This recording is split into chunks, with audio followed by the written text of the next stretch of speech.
ఈరోజు మనం ఆంధ్రప్రదేశ్ గవర్నమెంట్ పెట్టిన తల్లికి వందనం స్కీమ్కి ఎలిజిబుల్ కాదా చూద్దాం. ముందుగా క్రోమ్ ఓపెన్ చేసి దాంట్లో bm-sg.ap.gov.in/bm/scheme out అని కొట్టి ఎంటర్ చేయండి. ముందుగా వచ్చే వెబ్సైట్ క్లిక్ చేసి ఇక్కడ స్కీమ్ ఎలిజిబిలిటీస్ మీద క్లిక్ చేయండి.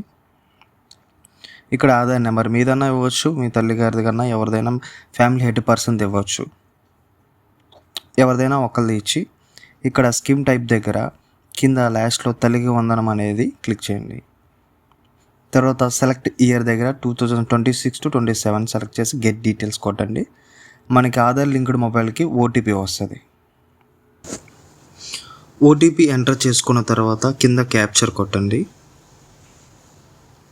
క్యాప్చర్ కొట్టిన తర్వాత వెరిఫై చేసుకోండి. స్కీమ్ ఎలిజిబిలిటీ చెక్ అని చెప్పేసి మనకి ఇలా గెట్ డీటెయిల్స్ కొట్టగానే ఇలా మన citizen details, scheme eligibility calculator మొత్తం వస్తుంది. ఇక్కడ 6 సాటిస్ఫైడ్ అయింది, బట్ ఒకటో వచ్చేసరికి నాట్ సాటిస్ఫైడ్ అని చూపిస్తుంది. కింద దాంట్లోనే మనకు అర్థమవుతుంది ఎక్కడ మనం పెండింగ్లో ఉంది, దేనివల్ల మనకి ఈ స్కీమ్కి అనేది నాన్ ఎలిజిబుల్ అవుతున్నాము అనేది క్లారిటీగా చూపిస్తుంది.